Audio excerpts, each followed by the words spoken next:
Reinoud Ritsma, zanger van de band Vangrail. Reinoud, juist hier een keer Arno Westerhof steen van Wall Street. Zij hier op een website steen, misschien wel de beste liveband van Nederland. Je bent een stelliger, wij binnen de beste liveband van Nederland. Klopt het dat? Tuurlijk binnen wij de beste band van Nederland, zeker. En helemaal de beste liveband van zelfs.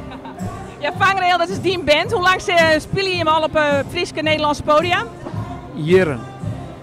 Is het eerst meer hoe volle? Nee, ik dacht, ik denk een jaar of 8 dat we nou echt zo bezig zijn. En nou de laatste 2-3 jaar, dan gaat het echt in het Fries als het sluitjaar. En dat gaat het echt. En we hebben flink hier hebben we 140 shows in. En dit jaar zitten daar bijna boppen al. Dus dat is al fantastisch. En met 2016 zijn er ongelooflijk veel boekingen. En van 2014 vanzelfs ik al. Dus het is echt bizar. En ik als Jos dat mensen al van 2020 al boeken willen voor u. Ja, dat is een droom die uitkomt, Hendrikje. Ja, maar dit is van tevoren nooit voorzien dus? Nee, ja, zo. Ik zie het er bij mij voor en dat heb ik net al maken, want ik wil altijd nog repeteren van een bandje. En ja, dat lijkt me in het nou. En nog steeds. En ik wil gewoon muziek maken. En maar deze jongens is het fantastisch. Ik kan 100% op vertrouwen. En we spelen net alleen in Friesland, maar ik echt daarboeten. We gaan dit hier nog in Frankrijk spelen. En we gaan tak op die naar Afrika. Dus het is ja, heel bijzonder wat er zo komt. En daar heb ik geen idee van, maar het is echt bizar. Het coverwork bij hem kunnen echt fantastisch mooie eigen nummers scrouwen. Vies van je gevoel dat je hem dat te weinig naar voren brengen kunnen? Nou, als je eigen werk spelen wordt, dan moet het wel in mijn eigen herkenbaar wezen. En dat is wel een mooi vers geschreven, maar als je hier op admiraliteitsdagen speelt, dan moet de mensen het wel herkennen.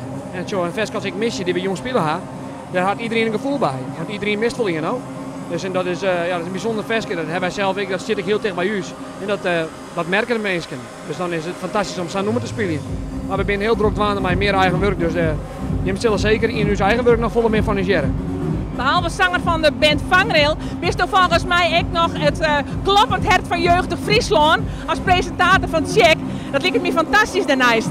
Ja, dat is heel mooi en dat biedt elkaar net en dat versterkt elkaar alleen nog maar. En zit ik eens de jeugd al een beetje masseren om naar die shows van Vangrail te komen. Nou? Dus ja, nee, dat is prachtig en dat is heel leuk om te doen. Ik kan je krijgen in Dokkum en alle liedjes mee die op mij aankomen, die mij meer op een foto willen. En ja, dat doe ik heel graag en dat vind ik echt heel leuk om te doen. Ik vreeg er eens als je me al vaker was winnen, toen zei dus nee. Nee, we gaan hier nog nooit live spelen. Ik ben hier wel eens geweest voor de razende reporter van Omroep Friesland. En ben ik voor mij een grote premie. Had ik hier toch de fietsjes in de vat. Nou, dat weer prachtig. Maar we gaan er nog nooit live spelen. En nu is het dus uw debuut in Dokkum. Is dit verwachten dat dit zo groot weer? Nee, zo wij Sjoek, dat is een man die heel druk aan is om dit te organiseren en om alles onder elkaar te lijmen. Nou, en dat had die man heel goed in. En dan komt je hier, ik wie net bij de vergadering, maar daar wie ik er druk voor. En dan komt je hier en just hoe het hier is en dan is het fantastisch. En dan, ja, wij willen hier alle jaren wel spelen. En ik krijg ook wel seintje in de mensen. Wij moeten gewoon de huisband worden van de admiraliteitsdagen. En ik vind dat wij hier heel te plak binnen. En als ik just hoe de mensen gaan reageren op u, ja, dat is fantastisch. Het viel heel warm in ieder geval.